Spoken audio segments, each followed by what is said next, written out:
नहीं कहां से सोशल मीडिया पर और कहीं कहीं पर एक कथा प्रचलित कर दी है लोगों ने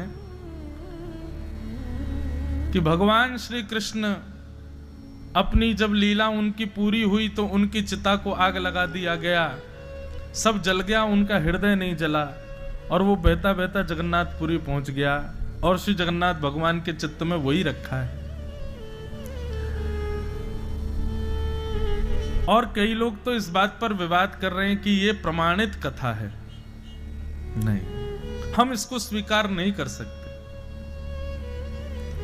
भगवान श्री कृष्ण के अंग को मानवों की तरह मानना और पंचभूत में वो मिल जाता है ऐसा सोचना, ये कितनी बड़ी दुर्बुद्धि है हमारी। ठाकुर जी अवतार लेते हैं और अवतार पूरा करके अंतर ध्यान हो जाते हैं। ये कोई ऐसा थोड़ी है हमारी आपकी तरह उनकी यात्रा आदि, ये सब बोलना भी अपराध है। आप सोचो, विचार करो, ठाकुर जी की उपासना करने वाले संत जन भी अंतर ध्यान होते हैं। कितने संतों की ऐसी लीलाएं हैं। हम उन ठाकुर जी के विषय में ऐसे, अब आपके हमारे खंडवा के श्री धोनी वाले दादाजी, उनके विषय में उस दिन मैं प्रणाम करने गया तो बता रहे थे कि 3 बार समाधि लेके पुनर् आ गए। जब इतनी सामर्थ भगवत भक्तों में हो सकती है तो ठाकुर जी के प्रति ये भाव कैसे रख सकते हैं हम कि उनके शरीर को चिता में लगा दिया और आदि आदि ये सब।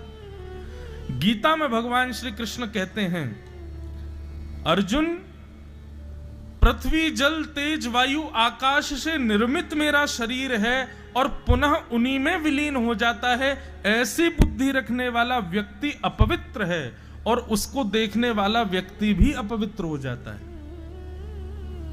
ठाकुर जी चैतन्य हैं, चिदानंद रूप शिवोहम शिवोहम। ठाकुर जी का रूप कैसा है? चिन्मय है, चिदानंद है।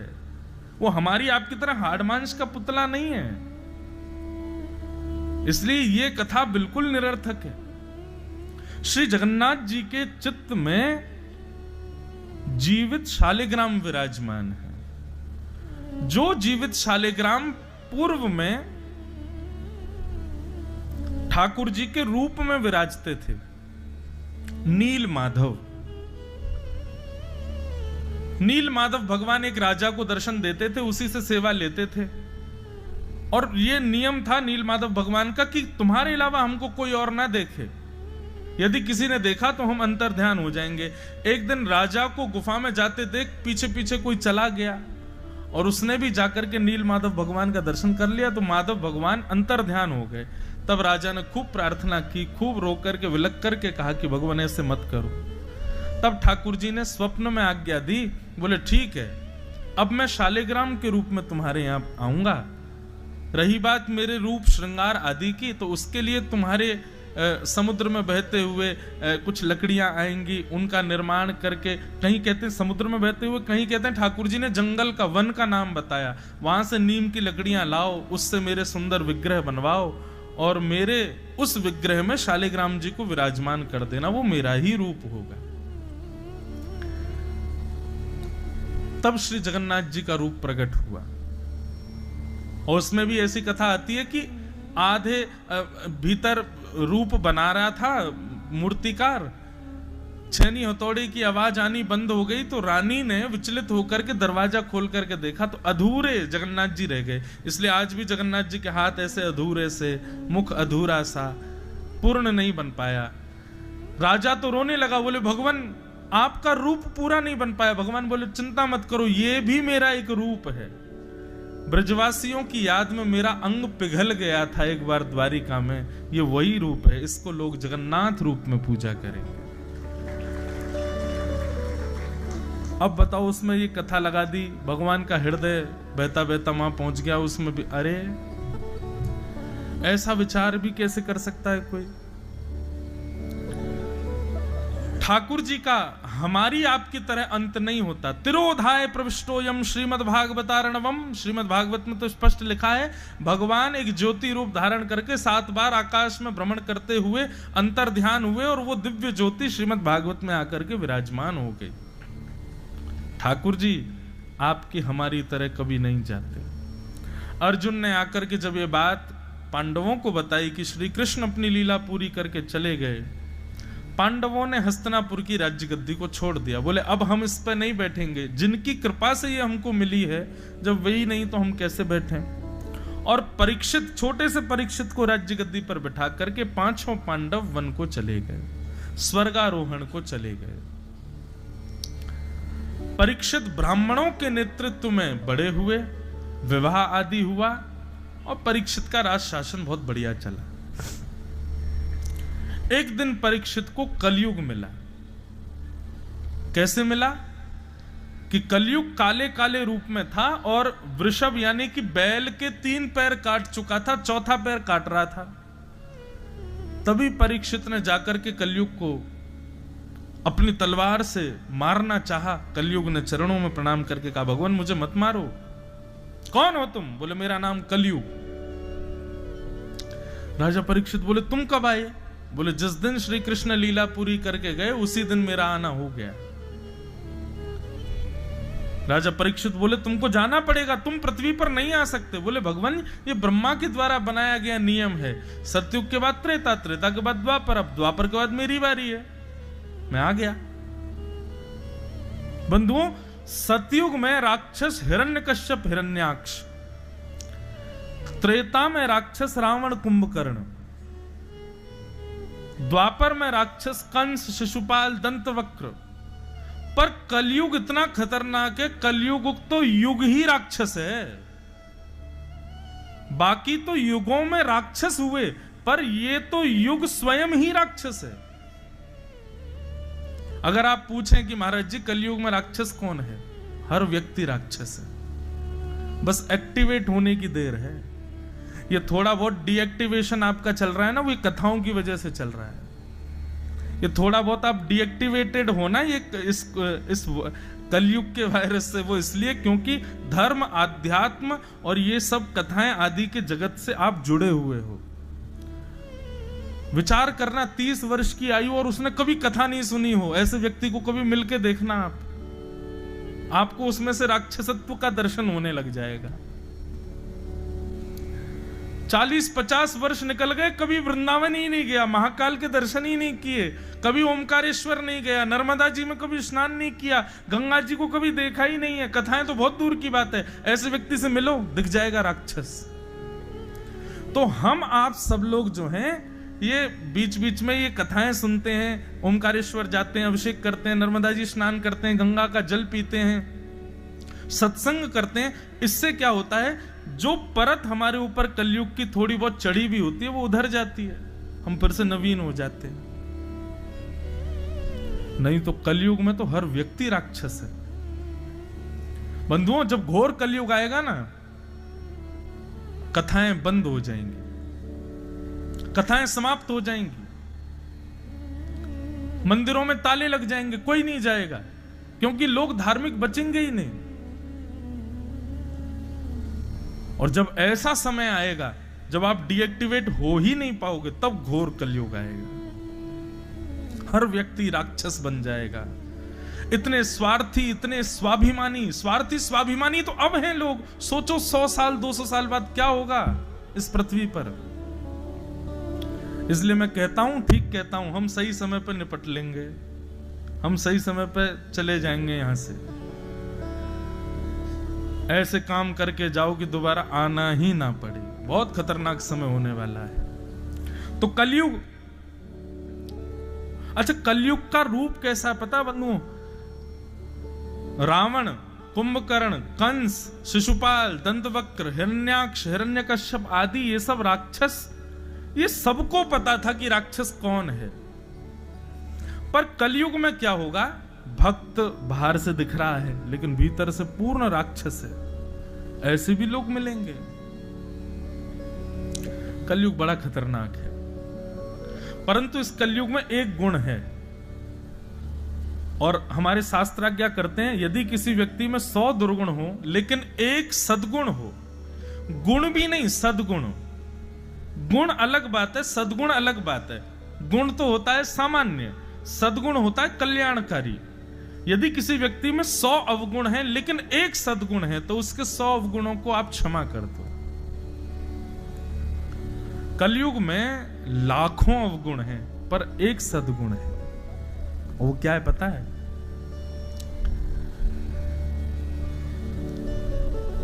शंख चक्र गदा पद्मधारी श्रीमन नारायण चतुर्भुज भगवान। अब जैसे ही मैंने कहा चतुर्भुज भगवान, आपका चित्त ड्राइंग अपने आप बना देता है। तुरंत शंख चक्र गदा पद्म, चार भुजाएं हैं भगवान की, अपने आप ठाकुर जी प्रकट हो जाते हैं। पंढरपुर के श्री पंडरीनाथ श्री विठ्ठल भगवान, मेरे बोलते ही आपके चित्त में कमर पर हाथ रहे श्री ठाकुर जी प्रकट हो जाएंगे। वृंदावन श्री राधा रमण लाल त्रिभंग ललित ठाकुर जी तुरंत आपके चित्त में प्रकट हो जाएंगे। ये संभवता केवल कलयुग में है और कहीं नहीं है। बोलते ही ठाकुर जी चित्त में प्रकट होते हैं। नहीं तो आप सुनोगे सतयुग त्रेता द्वापर में लोग हजार हजार वर्ष तपस्या कर रहे हैं, 200 साल तपस्या कर रहे हैं, तब भी ठाकुर जी प्रकट नहीं हो रहे। पर कलयुग में नाम सुनते ही ठाकुर जी हृदय में प्रकट हो जाते हैं। ये गुण है कलयुग का। यत् फलम नास्ति तपसा न योगेन समाधिना तत्फलम लभते सम्यक कलौ केशव कीर्तनात्। कलयुग में केशव का कीर्तन करने से केशव प्रकट हो जाते हैं। राजा परीक्षित ने कहा कि तुमको जाना पड़ेगा। कलयुग ने कहा भगवान कुछ स्थान दे दीजिए, मैं वहीं रहूंगा। और 5 स्थान कलयुग को प्रदान किए गए। द्यूतम पानम स्त्रियः सूना यत्रा धर्मश्चतुर्विध पुनश्च याचमानाय जात रूप मदात् प्रभु। 5 स्थान हैं कलयुग के। द्यूतम यानी कि जुए में, पानम यानी कि मदिरा पान भक्ष भक्ष तामसी भोजन के सेवन में। द्यूतम पानम स्त्रिय पर स्त्री संग पर पुरुष संग में। सूना यानी कि हिंसा में, हिंसा कलेश में कलयुग का निवास। और 5म स्थान है बिना मेहनत के कमाया गया धन, बिना परिश्रम के कमाया गया धन। आप कुछ मत कीजिए, बस इन 5 जगहों से बच जाओ। जुआ कभी नहीं खेलना है। खेल कोई भी खेलो, कभी भी पैसे को दांव पर मत लगाओ। पैसे को दांव पर जैसे ही आप लगाते हैं, वो कोई भी बात हो, वो जुआ ही हो जाता है। वो द्यूतम की कैटेगरी में ही आता है।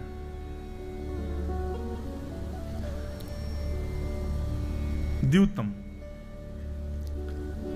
जहां भी आप लक्ष्मी को दांव पर लगाते हो, वही पूरा जो संदर्भ है वो जुआ बन जाता है। उसमें कलयुग का निवास है। दूसरा आता है पानम, मदिरा पान, भक्ष भक्ष सेवन, मांस भक्षण, इसमें भी कलयुग का निवास है। बंधुओं, हमारे देह को देवालय कहा गया है। देवालय मतलब मंदिर। और जब पता हो कि यह मंदिर है तो मंदिर को अपवित्र नहीं किया जाता। इस देह को भी आप अपवित्र मत करो, कुछ भी लेकर के, कुछ भी पी करके, कुछ भी खा करके। हम लोग ऐसे हैं कि अरे शरीर हमारा, जीव हमारी, मुख हमारा, पैसे हमारे, हम चाहे खाएं चाहे पिएं चाहे कुछ करें। कूड़ा दान बना दिया हमने, सब ले लेते हैं भीतर। ऐसा नहीं। हमारे चित्त में ठाकुर जी बैठे हैं। स्वयं भगवान कृष्ण गीता में कहते हैं, सबको ये श्लोक याद है, ईश्वर सर्वभूतानां हृदय सेर्धुन तिष्ठति। सबके चित्त में मेरा निवास है। तो जब पता है कि चित्त में ठाकुर जी बैठे हैं, आप कुछ भी लोगे तो वो उनको ही जाएगा और उसका दुष्परिणाम भोगना पड़ेगा, दुष्प्रभाव भोगना पड़ेगा। तो द्यूतम पानम पर स्त्री पर पुरुष संग, हिंसा और बिना मेहनत के कमाया गया धन, ये 5 स्थान हैं कलयुग के। इनसे बच जाओ बस। राजा परीक्षित ने ये 5 स्थान दिए, लेकिन राजा परीक्षित स्वयं भटक गए। वापस लौट करके अपने राजमहल में आए। आकर के जरासंध का मुकुट अपने सिर पर पहन लिया, जो कि तहखाने में रखा था। अनीति के धन का जैसे ही उपयोग किया, तुरंत कलयुग ने मस्तिष्क पर प्रहार कर दिया। बंधुओं, कलयुग का जो आक्रमण स्थल है वो आपका चित्त है। कलयुग आपके मन को मैला करेगा, आपके विचारों को मैला करेगा, और फिर मन और विचारों के मेले करवाने से आपसे पाप करवाएगा।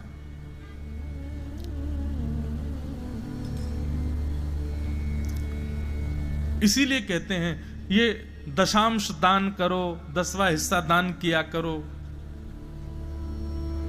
यहां इतना आश्रम में दे दो, इतना संतों को बांट दो, असहाय लोगों को दे दो। क्यों ये बांटने का विधान क्यों है? ताकि हमारे धन में जो अंश कलयुग का हो वो निकले, वो जाए। राजा परीक्षित ने जैसे मुकुट पहना, मस्तिष्क में आकर के आक्रमण कर दिया कलयुग ने। और राजा परीक्षित आज आखेट को वन में गए। आखेट कहते हैं शिकार को, शिकार करने वन में गए। आज तक राजा कभी नहीं गए, पहली बार आज आखेट को वन में गए। सब लोग चौंक गए, बोले राजा परीक्षित कैसे जा रहा है? इनके यहां तो हिंसा करना मना है, आज राजा परीक्षित स्वयं जा रहे हैं। यही तो कलयुग का प्रभाव है। जो आपके परिवार खानदान पुश्तैनी में कभी ना किया गया हो वो काम भी जो आपसे करवा दे, वो कलयुग है। जो आपके दादा परदादा पीढ़ी दर पीढ़ियों ने नहीं किया वो आप करने लग गए। दुष्कर्म, समझो ये कलयुग आ गया है। कलयुग के बहुत सारे रूप हैं बंधु, कहां तक बताएं। हर दिन एक नया वेरिएंट आ जाता है इसका भी। जैसे कोविड हर साल एक नया रूप धारण करता है, ऐसे कलयुग हर दिन एक नया रूप धारण करता है। किस किस से बचोगे? कहीं ना कहीं तो फंसेंगे। पर ये 5 स्थान जो मैंने अभी बताए, इनमें आपका प्रवेश नहीं है तो कलयुग आपके ऊपर आक्रमण नहीं कर सकता। आप बचे रहोगे इससे।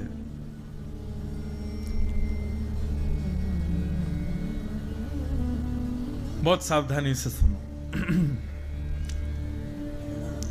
राजा परीक्षित आखेट को वन में गए। जानवर तो कोई मार नहीं पाए क्योंकि आता ही नहीं था शिकार करना। तभी एक शमीक ऋषि के आश्रम पर जाकर के जल की याचना की। शमीक ऋषि समाधि में बैठे थे, जल नहीं दिया, उनकी आज्ञा, उनकी बात का प्रत्युत्तर नहीं दिया तो राजा को लगा कि ये पाखंडी मेरे को देख करके ध्यान का नाटक कर रहे हैं। और राजा परीक्षित ने मरा हुआ सर्प शमीक ऋषि के गले में डाल दिया।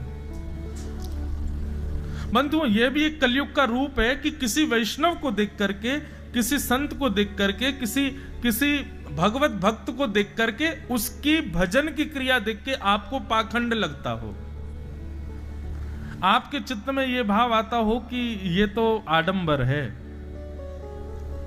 यह भी एक कलयुग का स्वभाव है। ये कलयुग दिखाता है आपको ऐसा।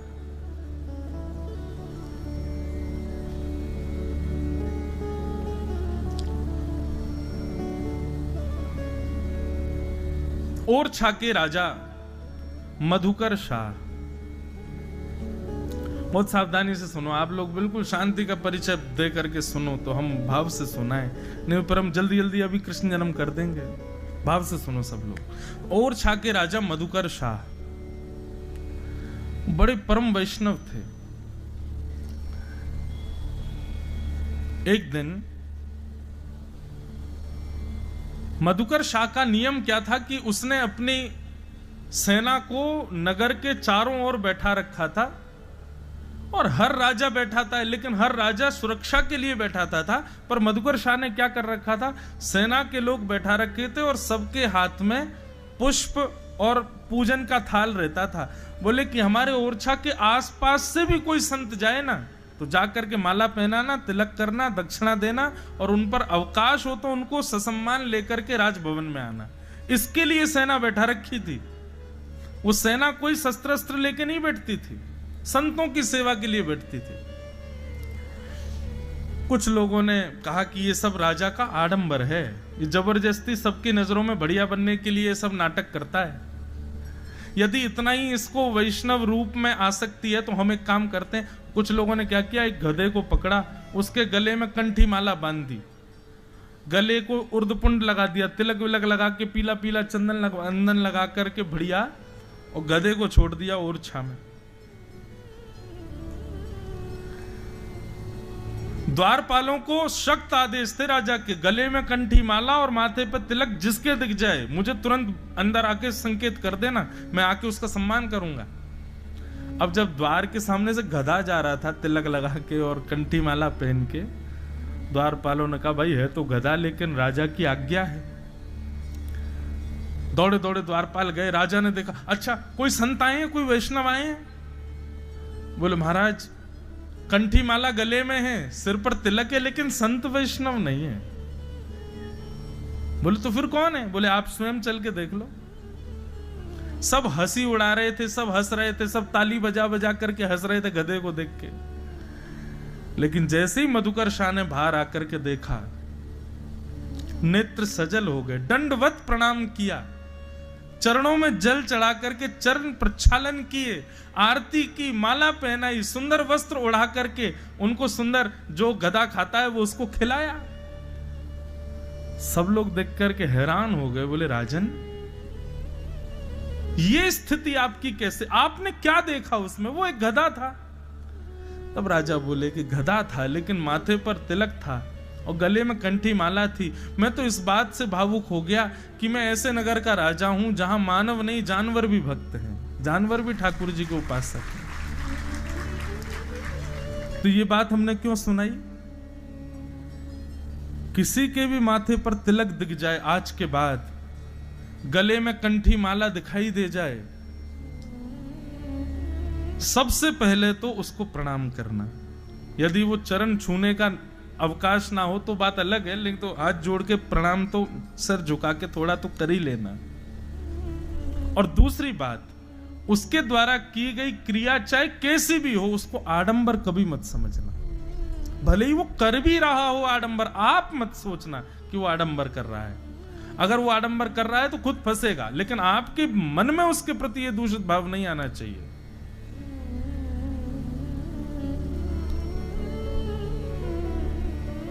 ये कुछ नियम है, इनका पालन करना। तो राजा परीक्षित ने, शमी ऋषि ध्यान में बैठे थे और राजा परीक्षित ने जाके कहा मुझे जल की प्यास लगी है, पानी दीजिए। शमी ऋषि ध्यान में बैठे थे, प्रत्युत्तर नहीं दे पाए। तो राजा परीक्षित को लगा बताओ आडंबर कर रहे हैं, नाटक कर रहे हैं मेरे आगे, पाखंड करते हैं। अरे चक्रवर्ती सम्राट तुमसे जल मांग रहा है और तुम अभी भी ध्यान में बैठे हो।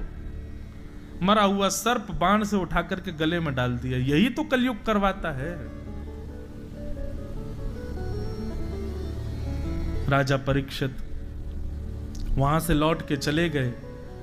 शमी ऋषि के गले में मरा हुआ सर्प,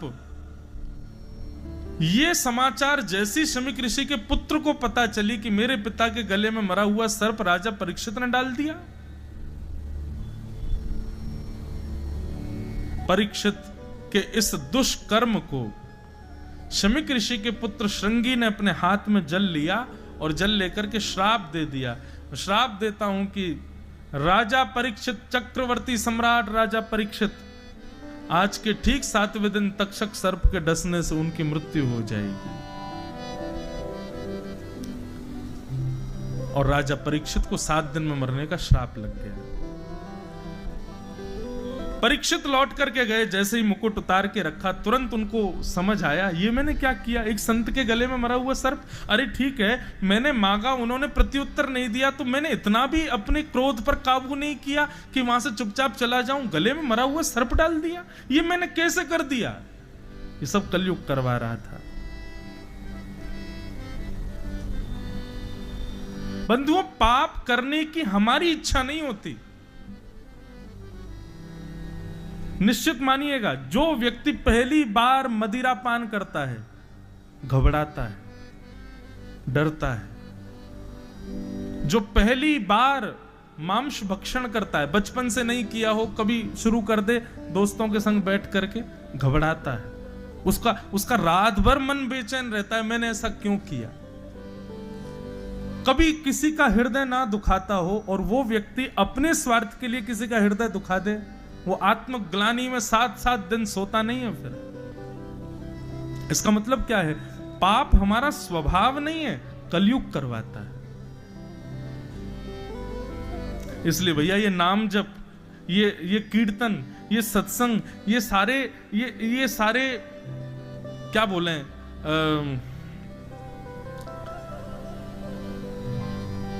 कोविड आया था तो कोविड में वो थे ना प्रोटोकॉल्स, क्या मास्क लगाओ, हैंड सैनिटाइजर साथ में रखो, और क्या था, हाँ 2 फीट का डिस्टेंस रखो, और हाथ तक भाई साहब वैसे तो ऐसे धो लेते, लेकिन कोविड में सब यूं धोते थे हाथ पीछे ऊपर, और पानी गुनगुना पियो, काढ़ा पीते रहो, ये सब प्रोटोकॉल हम लोग पालन कर रहे थे ताकि वायरस हमको ना लगे। ठीक वैसे ही भैया ये कलयुग रूपी वायरस के भी कुछ प्रोटोकॉल हैं, इनका पालन करो। क्या?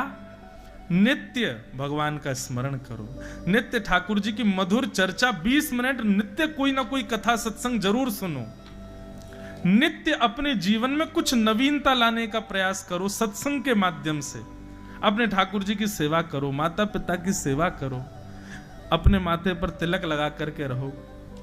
इस प्रकार के प्रोटोकॉल्स का जो पालन करते हैं तो कलयुग आता तो है आसपास, लेकिन स्पर्श करने से पहले ही चला जाता है, उसके ऊपर हावी नहीं हो पाता।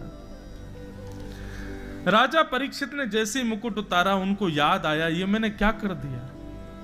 तभी शमीक ऋषि के आश्रम से एक शिष्य आए और आकर के कहा, राजा परीक्षित आज आपने जो कृत्य किया उसकी वजह से आपको 7 दिन में मरने का श्राप लगा है। आज के ठीक 7वें दिन तक्षक सर्प आपको डसेगा और आपकी मृत्यु हो जाएगी। कृपा करके अपनी मुक्ति का उपाय खोज लीजिए। बंधुओं, ये बात सुनकर के राजा परीक्षित दुखी नहीं हुए। शास्त्र में एक आज्ञा करते हैं, क्रोधापि देवेन वरेण तुल्यम। शास्त्र आज्ञा करते हैं कि बड़े लोग जब क्रोध में कुछ बहुत गलत आपको बोल जाते हैं तो उस समय तो आपको बुरा लगता है कि इन्होंने देखो मुझे ऐसा बोल दिया, लेकिन कुछ दिन बाद आपको पता चलेगा वो जो फटकार थी ना वो तो वरदान था, उसी का वरदान आज हमको मिला है। ये शास्त्र आज्ञा है। इसलिए आजकल पता है क्या, आजकल युवाओं में एक चीज की कमी है, पेशेंस बिल्कुल नहीं है। माता पिता कुछ कह ही नहीं सकते, एक शब्द नहीं बोल सकते, ये गलत है। प्रयास किया करो कि माता पिता की डांट पड़े, थोड़ी फटकार पड़े, माता जी कभी घूसा वूसा मार दे करें। आप तो सब खंडवा आदि के रहने वाले हो, हम तो ब्रजवासी हैं भैया। ब्रज में तो कुटाई अलग ही हो गए बालकन की। जहां ठाकुर जी नहीं छोड़े यशोदा मैया ने, तो हम तो सामान्य बालक है।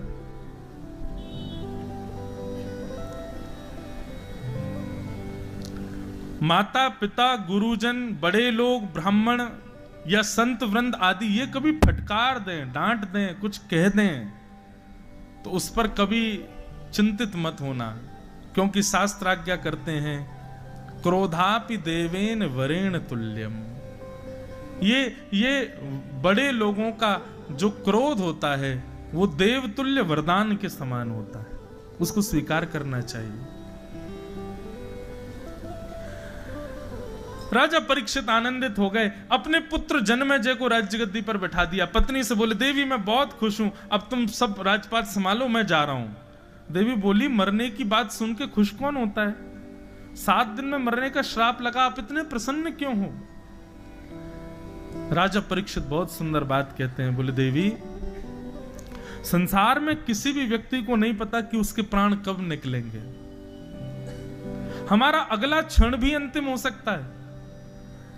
लोग कहते हैं कि मेरी जॉब लग गई, अब मैं इतना कमाऊंगा, कल को मेरा प्रमोशन होगा, मेरी सैलरी और बढ़ जाएगी। जब मेरी सैलरी इतनी हो जाएगी, खंडवा में एक घर बनाऊंगा, घर बन जाएगा, माता पिता को ले आऊंगा, फिर एक बढ़िया सी कन्या से ब्याह कर लूंगा, मेरे 2-3 बालक होंगे, उस वाले स्कूल में पढ़ाऊंगा, इंदौर में फिर कॉलेज कराऊंगा, मुंबई भेज दूंगा, आउट ऑफ इंडिया पढ़ेंगे। ये सब विचार कर लेता है एक साधारण सी जॉब लगने पर। रात कोई सोए, अटैक आ गया, सुबह बचे ही नहीं। कहां रह गया वो घर, कहां रह गई वो जॉब, कहां रह गई वो सैलरी। हमारे अंत का पता नहीं है, कभी भी हो सकता है। पर राजा परीक्षित कहते हैं, देवी एक ब्राह्मण ने कहा है कि 7 दिन बाद तक्षक सर्प के डसने से मेरी मृत्यु होगी, तो इसका मतलब इन 7 दिनों में भी यदि मेरी मृत्यु पहले आने वाली होगी तो पहले नहीं आएगी। कल अगर मैं पहाड़ से गिर भी जाऊं तो नहीं मरूंगा, क्योंकि ब्राह्मण की बात सत्य होगी, 7 दिन बाद ही मरूंगा मैं। मतलब मुझे पता है कि 7 दिन से पहले मेरा कोई बाल बांका नहीं कर सकता, इसलिए मैं 7 दिन का हर क्षण ठाकुर जी को अर्पित करूंगा। हम लोगों को तो 1 घंटा भजन कर लिया, बोले 1 घंटा कर लिया, अब संसार के काम कर लो, क्योंकि अभी हमें ये विश्वास है ना कि अभी शाम भी तो है, कल भी तो है, कल कर लेंगे बचा हुआ। लेकिन हमें क्या पता कि कल तक हम जीवित रहेंगे कि नहीं। इसलिए कहते हैं हर श्वास भजन करते रहो, कोई भी श्वास अंतिम हो सकती है। पर राजा परीक्षित कह रहे हैं कि 7 दिन से पहले मेरी अंतिम श्वास नहीं आएगी, इस बात की मुझे प्रसन्नता है। अब 7 दिन में जितने क्षण होंगे हर क्षण ठाकुर जी को याद करके मैं व्यतीत करूंगा, इसलिए मैं प्रसन्न हूं।